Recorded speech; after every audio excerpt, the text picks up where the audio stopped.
Bienvenue dans un point philosophie dans les médias. J'y propose une analyse des propos attribués aux philosophes dans les médias ou dans le cercle médiatique. Pourquoi ce n'est pas ou pourquoi c'est de la philosophie et quelle image cela donne de la philosophie. Il s'agit de voir en quoi la vidéo que j'analyse ici participe à des propos d'éditorialistes sans travail du concept. Sans travail du concept par des individus qui, parfois, sont dans une contradiction non assumée et qui visent à entretenir une image de la philosophie comme un fourre-tout pseudo-intellectuel quand cela ne rentre pas dans une case sociologique, psychologique ou politique précise.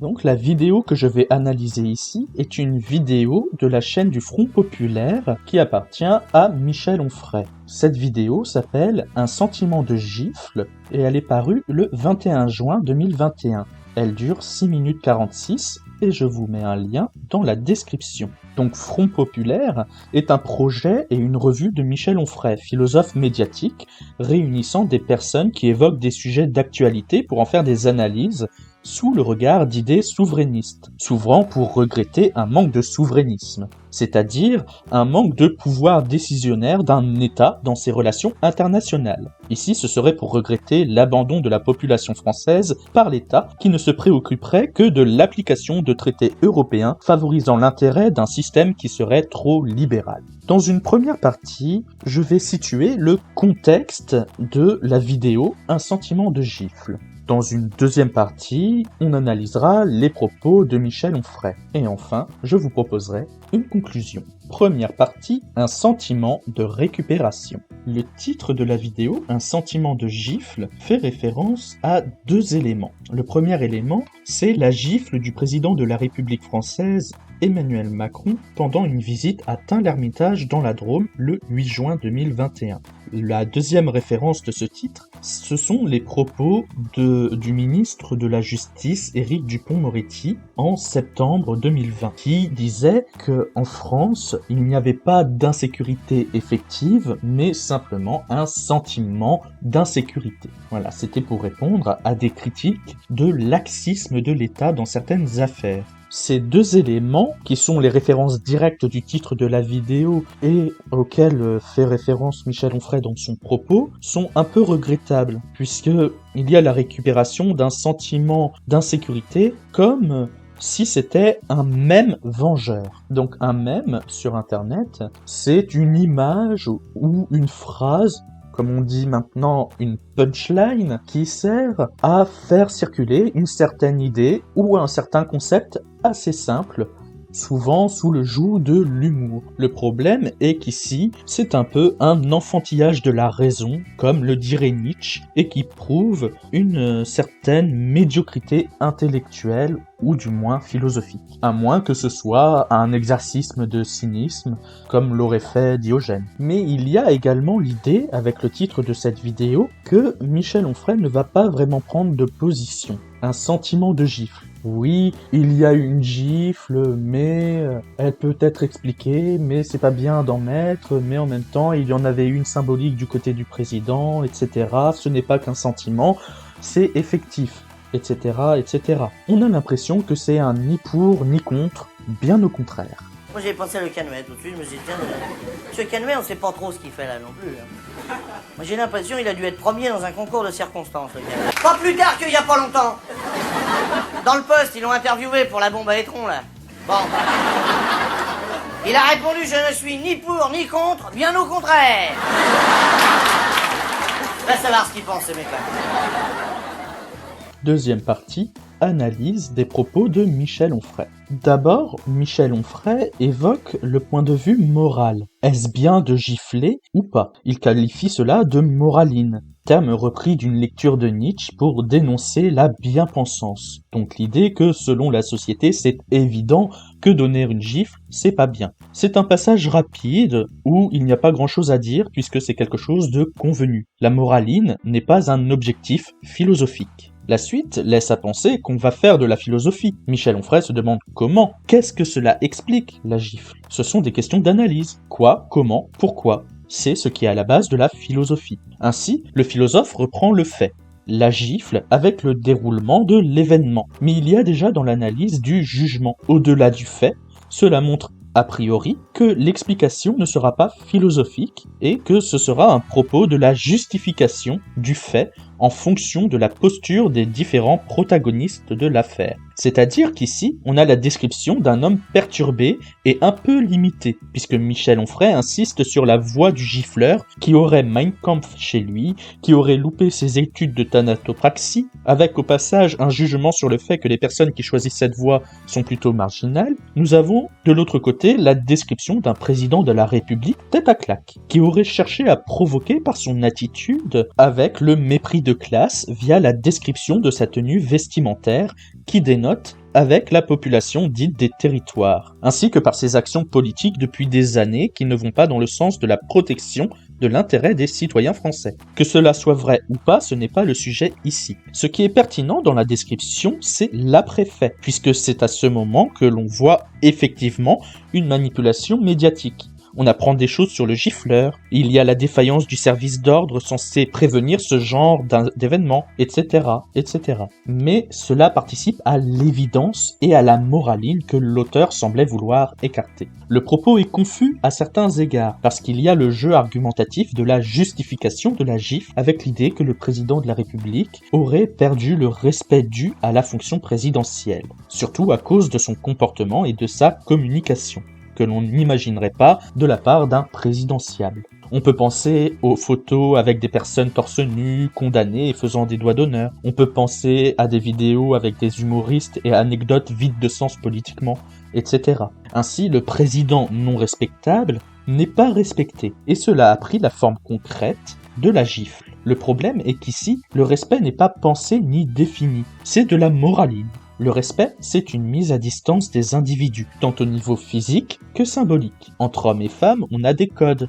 Ainsi, on ne parle pas au président comme on parle à un ami ou à sa fratrie. C'est tout le sens de la politesse, qui est un culte social concret du respect. On dit bonjour, on n'insulte pas, etc., etc.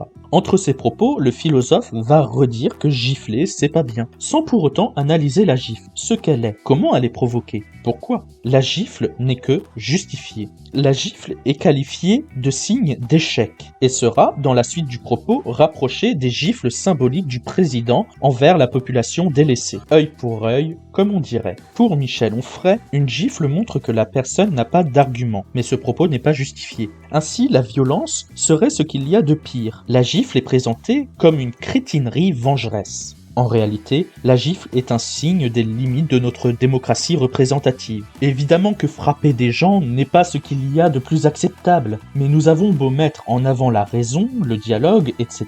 S'il y a violence, c'est exactement par un manque de raison. Finalement, je tombe aussi dans la moraline. Quand on ne peut pas raisonner, on agit. Et c'est ce que la culture populaire et artistique nous montre en permanence. Quand quelqu'un refuse la raison, il y a violence. Cela pourrait même se vérifier dans des faits historiques. On tente des négociations, ça se passe bien, il n'y a pas de violence. Ça se passe mal, il y a violence. Quand une série policière montre une prise d'otage, les forces de l'ordre tentent de raisonner.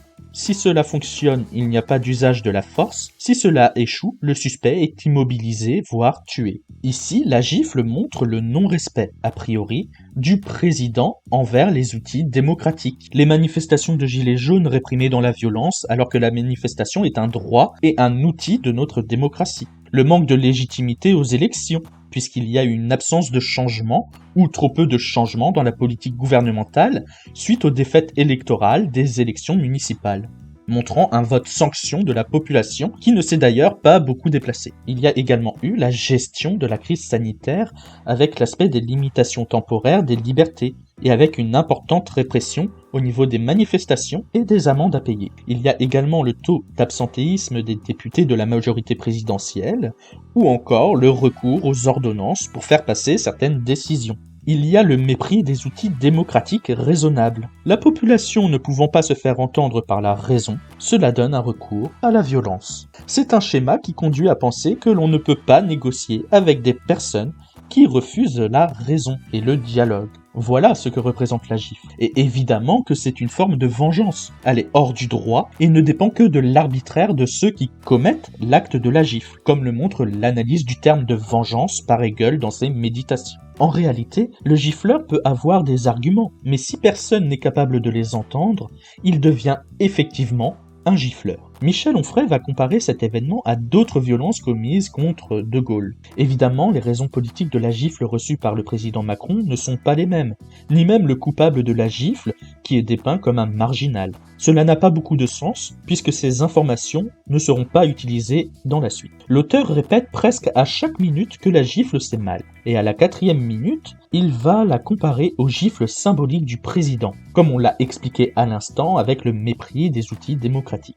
Il y a également un propos sur les récupérations politiques, comme ceux de la France Insoumise et de Jean-Luc Mélenchon, qui ne serait pas le mieux placé pour penser une solidarité, alors qu'il a soutenu des manifestations où le président était représenté décapité, avec la tête au bout d'une pique. Ainsi, nous serions, selon Onfray, dans un état de bêtise et de violence généralisée. Ici, nous retrouvons la référence au sentiment d'insécurité auquel fait référence le titre de la vidéo. Il y a l'idée que non, l'insécurité est effective.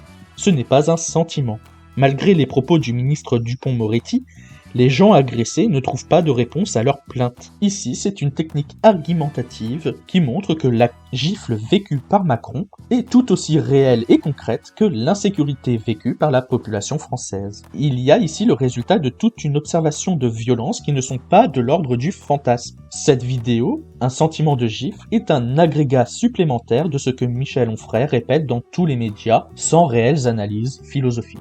Conclusion. Malgré le propos du philosophe, nous sommes dans une vidéo moraline qui ne sert pas à la philosophie ni la représentation de la philosophie face au grand public. C'est une vidéo pleine de références de faits divers et d'actualités politiques, mais où il n'y a pas ou peu de philosophie. La philosophie ici n'est qu'en référence et ne sert qu'à penser une morale froide et une éthique convenue. Pour que la vidéo gagne en philosophie, il aurait fallu penser la gifle dans sa globalité et définir ce type de violence. Quoi ? Comment ? Pourquoi ? Y a-t-il déjà eu des travaux sur le sens symbolique de la gifle ? Est-il possible de penser l'acte de la gifle ? Qu'est-ce que cela implique éthiquement, politiquement, esthétiquement et même pourquoi pas métaphysiquement ? La gifle est un phénomène que tout le monde expérimente. Et il est dommageable qu'on n'en fasse qu'un instrument pseudo-intellectuel sous l'étiquette du philosophe et de la philosophie dans les médias. J'ai pris ici la vidéo de Front Populaire parce qu'elle est courte, claire et à peu près factuelle. Mais il y a d'autres réactions médiatiques qui auraient les mêmes défauts. Ici, nous sommes face à des propos d'éditorialistes et non des propos philosophiques. Nous n'avons même pas un sentiment de philosophie.